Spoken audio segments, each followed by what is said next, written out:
Example number 20, यहाँ पर different different 3 language read कर सकते हैं, उसकी परसेंटेज में आपको डेटा दिया गया है। सबसे पहले हम उसको प्रोबेबिलिटी में कन्वर्ट करेंगे, फिर लास्ट में हमें फाइंड आउट करना है कि एटलीस्ट कोई पर्सन एक लैंग्वेज रीड कर सकता है। तो उसका डेटा पहले देख लेते हैं। तो गुजराती लैंग्वेज रीड कर सकते हैं ऐसे 65% है, तो उसको हम कंसिडर करते हैं प्रोबेबिलिटी ए। तो इसको हम प्रोबेबिलिटी में कन्वर्ट करेंगे, मतलब परसेंटेज निकालने के डिवाइड बाय 100 करते, तो ये 0.65 हो गया। नेक्स्ट है हिंदी, तो हिंदी प्रोबेबिलिटी बी, तो प्रोबेबिलिटी बी हो गया 0.36। नेक्स्ट इंग्लिश प्रोबेबिलिटी सी जो हो गया 0.30। अब दो लैंग्वेज है, मतलब गुजराती हिंदी, तो A B, so probability A intersection B equal to 0.18। Next Gujarati and English, so probability A intersection C 0.17, क्योंकि हमने गुजराती को ए, हिंदी को बी और इंग्लिश को सी दिया है। तो उसके अकॉर्डिंग हिंदी एंड इंग्लिश मतलब प्रोबेबिलिटी बी इंटरसेक्शन सी 0.13। तो आप समझ ही गए होंगे कि 3 लैंग्वेज है, जो तीनों लैंग्वेज रीड कर सकते 5% है, तो इसका मतलब probability A intersection B intersection C equal to 0.05। ये हमारा क्वेश्चन था। अब हमें जो फाइंड आउट करना है, एटलीस्ट एक लैंग्वेज वो रीड कर सकते हैं। अब देखो क्वेश्चन यहाँ पर वर्ड्स ऐसा यूज किया कि आप कंफ्यूज होंगे।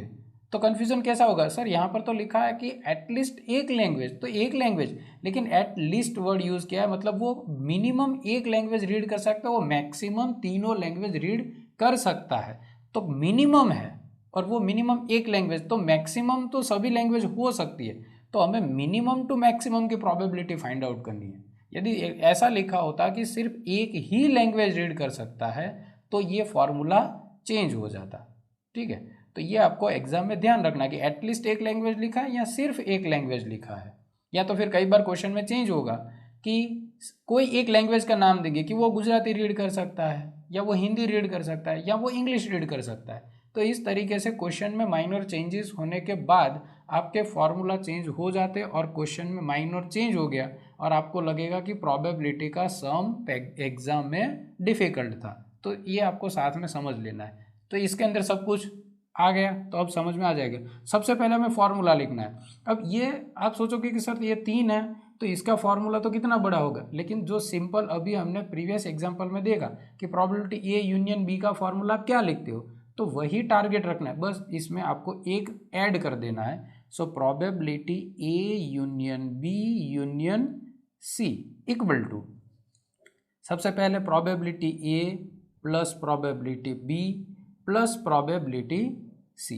अब ये तो आप लिखते ही थे प्रोबेबिलिटी ए प्लस बी, तो इसको सी साथ में प्लस कर दो। अब आगे माइनस, नॉर्मली आप क्या लिखते थे, minus probability A intersection B, ऐसा लिखते थे।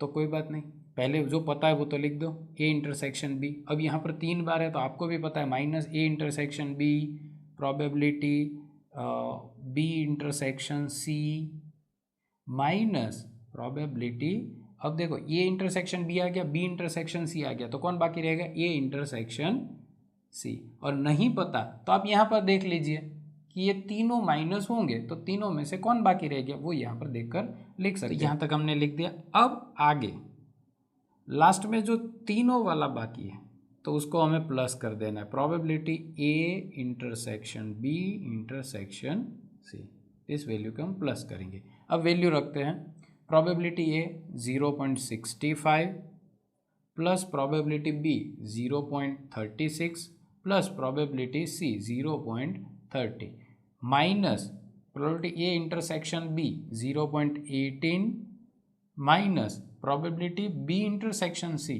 0.13 minus A intersection C 0.17 plus A intersection B intersection C 0.05।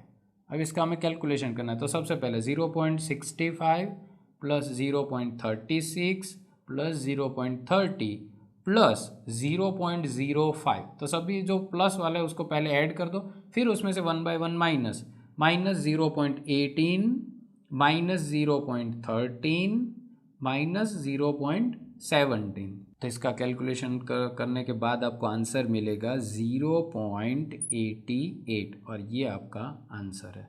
तो आप देख सकते हो कि कैलकुलेशन बहुत कम है लेकिन क्वेश्चन बहुत बड़ा है। तो कई बार प्रोबेबिलिटी में यही होता है कि क्वेश्चन बड़ा देकर आप छोड़ देते हो, लेकिन उस क्वेश्चन को आप 2 बार रीड करोगे, क्या फाइंड आउट करना है उसका फॉर्मूला यदि आपको समझ में आ गया तो आप ये सॉल्व कर सकते हो। तो एग्ज़ाम में, यूनिवर्सिटी एग्ज़ाम में 2 टाइप के सम ज़्यादा रिपीट होते हैं, ऐसे कोई फार्मूला वाले या तो फिर कंडीशनल प्रोबेबिलिटी का फार्मूला यूज़ होता है ऐसे, क्योंकि वहाँ पर फार्मूला कम लेकिन कंडीशन होती है जो आपको समझ में आनी चाहिए। तो ऐसे 2 टाइप के फार्मूला ज़्यादा रिपीट होते हैं, तो आप इस पे फोकस करोगे। So next example number 23।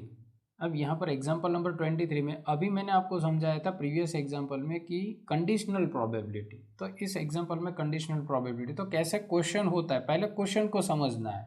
यहाँ पर आपको डेटा दिया है 1 ऑन एंड सेकंड ऑन, आप उसको फर्स्ट एंड सेकंड भी लिख सकते हो क्योंकि फर्स्ट एंड सेकंड वर्ड आपको ज़्यादा सेट होगा। So first on second on, first on में 4 red 5 white ball, total 9 balls.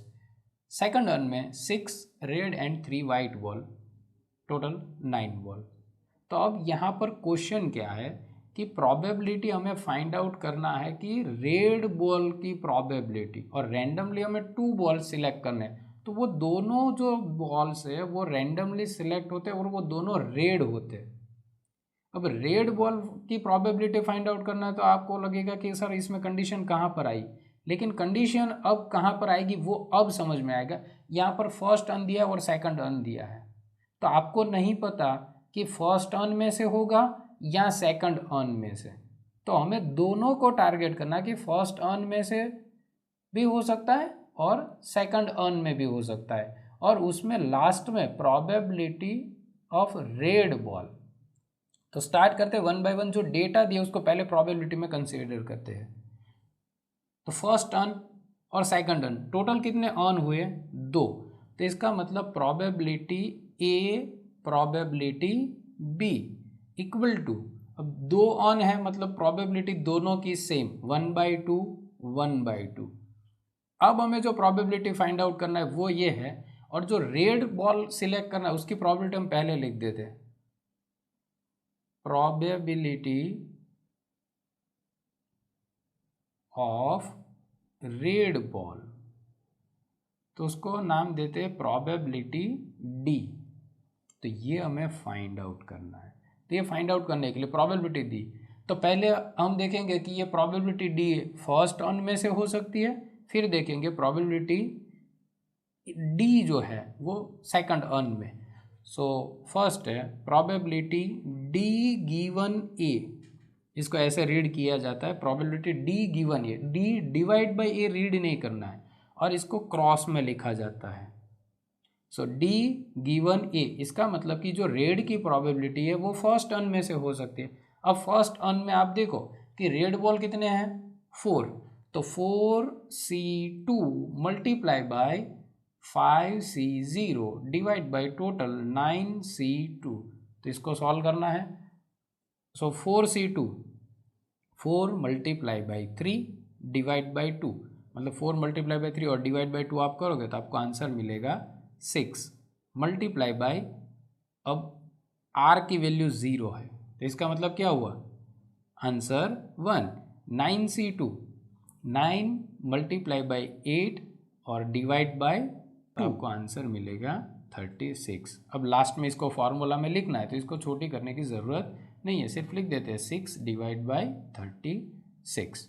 So same way second on probability D given B, मतलब ये पॉसिबिलिटी सेकंड ऑन में से भी हो सकती है। तो सेकंड ऑन में रेड बॉल 6 है तो उसमें से 2 सिलेक्ट होंगे और रिमेनिंग 3 बॉल वाइट है उसमें से एक भी नहीं, डिवाइड बाय टोटल 9C2।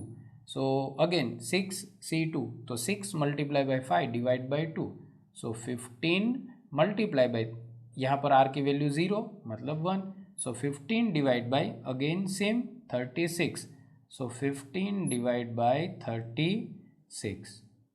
अब ये दोनों कंडीशनल प्रोबेबिलिटी मिल गई, दोनों सिंपल प्रोबेबिलिटी मिल गई। अब हमें प्रोबेबिलिटी डी फाइंड आउट करने के लिए एक फॉर्मूला लिखना। So probability D equal to, ये जो मैंने एक पेज आपको थियरी में बताया था कि उस पेज में, पूरे पेज में कंडीशन के साथ फॉर्मूला है, उसके अंदर ये सब फॉर्मूला है, तो आप वहाँ पर भी देख सकते हो, या फिर कंडीशनल प्रोबेबिलिटी के जितने इलिस्ट्रेशन है उसमें भी है और बेस थियरम है उसके अंदर भी है, लेकिन बेस थियरम में पूरा उसको एक्सप्लेन किया है और पूरा फार्मूला इन जनरल फार्मूला है, तो शायद आपको वहाँ पर समझ में कम आए।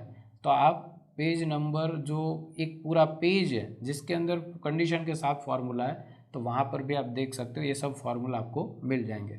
सो प्रोबेबिलिटी डी का formula probability A intersection D plus probability B intersection D.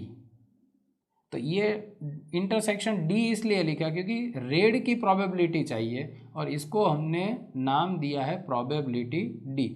आपको ऐसा क्वेश्चन होगा कि उसको प्रोबेबिलिटी यहाँ पर ए बी और सी क्यों नहीं लिखा, तो डी इसीलिए क्योंकि नॉर्मली आपको 2 या 3 प्रोबेबिलिटी क्वेश्चन में दी जाती है, ठीक है। तो 4 प्रोबेबिलिटी, 4th नंबर की प्रोबेबिलिटी बहुत कम एग्जाम्पल में होती है, इसीलिए नेक्स्ट 4th नंबर पे डी आता है, इसीलिए उसको ज़्यादा से ज़्यादा एग्जाम्पल में प्रोबेबिलिटी डी लिखा जाता है। आप उसको कोई भी लेटर दे सकते हो। So A intersection D and B intersection D. अब ये दोनों की डायरेक्ट वैल्यू हमारे पास नहीं है, तो इसके भी फॉर्मूला में लिखने। तो इसके फॉर्मूला क्या है, प्रोबेबिलिटी ए इंटरसेक्शन डी मतलब प्रोबेबिलिटी ए इनटू उसकी condition probability D given A plus probability B into probability D given B, जो ये हमें यहाँ पर मिल गया है। अब देखो ये जितने भी हमें वैल्यू चाहिए वो सभी हमारे पास है, तो हम वैल्यू लिखेंगे probability A 1 divide by 2 into D given A 6 divide by 36 plus probability B 1 divide by 2 into D given B 15 divide by 36। So equal to, अब देखो न्यूमरेटर का मल्टीप्लिकेशन डिनोमिनेटर मतलब 6 divide by 36 multiply by 2, so 72 plus again same 1 multiply by 15 और denominator में 72। Simple calculation यहाँ से है, LCM 72 और न्यूमरेटर में 15 प्लस 6 21, तो यहाँ पर आप लिख सकते हो 7 मल्टीप्लाई बाई 3। जब ऐसा कुछ आता है तो आप क्या करोगे, जो छोटी वैल्यू है उसके फैक्टर पहले निकाल दो। तो ये दोनों 7 और 3 दोनों में से यहाँ पर कोई एक रिपीट होगा। अब 72 डिवाइड बाई 7 करोगे तो आपको डेसिमल में आंसर मिलेगा, 72 डिवाइड बाई 3 करोगे तो आपको 24 आंसर मिलेगा। सो यहाँ पर आप लिख सकते हो 24 मल्टीप्लाई बाई 3, सो 3 कैंसल और आपका फाइनल आंसर 7 डिवाइड बाई 24, और ये आपका फाइनल आंसर है कि प्रोबेबिलिटी डी मतलब रेड बॉल की प्रोबेबिलिटी 7 डिवाइड बाई 24 मिल सकती है।